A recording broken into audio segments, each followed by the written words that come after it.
Hello everyone, Onlydraven here again, and today we're doing another tutorial in Minecraft Sky Factory 4. Today I'm going to be showing a couple of different ways to make tough alloy, which is a component needed for a lot of different builds. This was a video that was specifically requested on the channel, so I was very happy to help out. Right off the bat, if you like the video and you find it helpful, please be sure to click the like button. But most importantly, please remember to hit that subscribe button. That way you'll be able to see all my tutorials and videos as they come out. Okay, so in either of the situations we're doing today, there's two different ways we're doing it. We're going to be using a smeltery, first of all. If you're not sure how to build a Tinker's Construct smeltery and how to use one, there is a tutorial on my channel as well showing how to build and use that, as well as how to automate that system if you need that.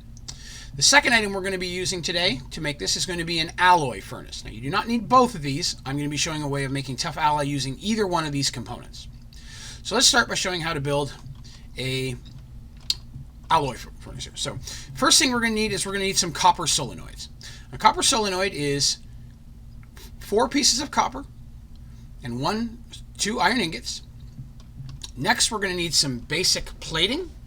Basic plating is 2 lead ingots and 2 graphite dust.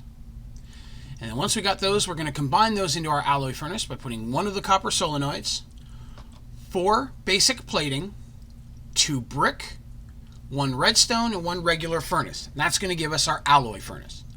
Now for the alloy furnace, we are going to need a power source. For this tutorial, I am powering it through RF using a solar power and wireless energy transfer. So again, if you're not sure how to do either of those, tutorials for that exist on my channel as well.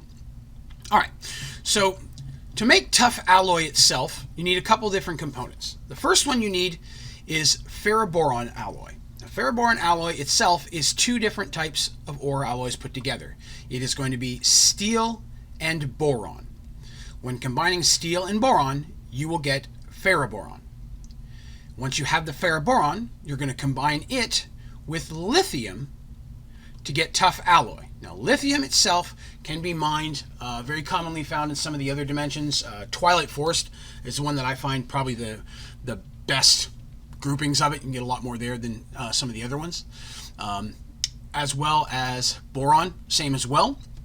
Steel you make here at home, and then ferroboron we combine. So we'll show how to use the alloy furnace first. So if we're going to do an alloy furnace and we want to first of all make our ferroboron, we're going to grab ourselves some steel and we're going to grab ourselves some boron. So we've got RF energy here. All we do is we put our boron and our steel. You can click here to see the different recipes of all the different types of ore that you can make. Different ingots. You can see there's a lot of different recipes in there. But once this fills up its bar to the right, see, give it 1 second to finish up. Boop, and we have 2 ferroboron alloy. So 1 and 1 give you 2 of these. All right. So it's a really easy turnaround on that. So let's go ahead and pull those out of here. Now, once you have your ferroboron alloy and you have yourself some lithium, then we go in here and we combine it the same way. Ferroboron alloy and lithium. And as that bar fills up, we're going to have our tough alloy. And like I said, tough alloy is something you're going to need a lot of for a lot of the different machines that you're going to build for the other mods and for this mod specifically. So the sooner you can get some tough alloy under your belt, the better off you're going to be. So we'll let that finish up. Almost done. And the one thing I like with the alloy furnace, again, it's 1 of each bar will give you 2. So it makes 2 at one time. It's a relatively quick process. And there we got some tough alloy. All right. So if you don't have an alloy furnace, you don't want to mess with that yet. You want to do this in the smeltery. It's the same type of process. You're going to smelt your steel and your boron, and then you're going to pour it out of the casting table into a cast, and then you will have your ferroboron. Then you're going to smelt the ferroboron with your lithium, and that's going to combine to make molten tough alloy.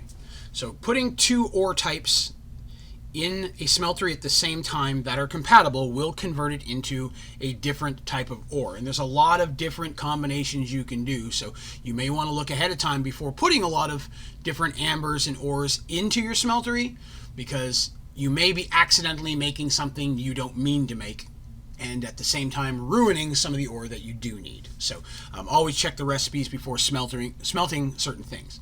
But as you see, I've already gone ahead and I've put some ferroboron and lithium in there. We'll go ahead and grab some more.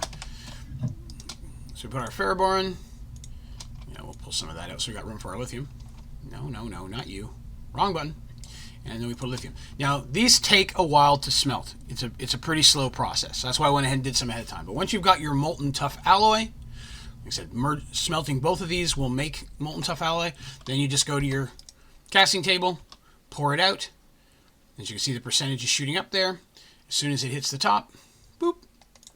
Well, I broke it, but we have ourselves a tough alloy. I left click instead of right click. But very, very simple process, and you can just continue to pour that out, or if you have an automated smeltery system, you can just get that to automate once you've got it loaded. But that's two different ways to make tough alloy, but again, tough alloy is something that's really handy to get a bunch of once you can, just to start building it up. Some of the ores, like the boron and the lithium, are a little harder to get until you get to those other dimensions, or unless you're using a laser drill, which is a slower process, but can also gather some for you. But once you've got them putting them together in the alloy furnace or the smeltery is pretty easy.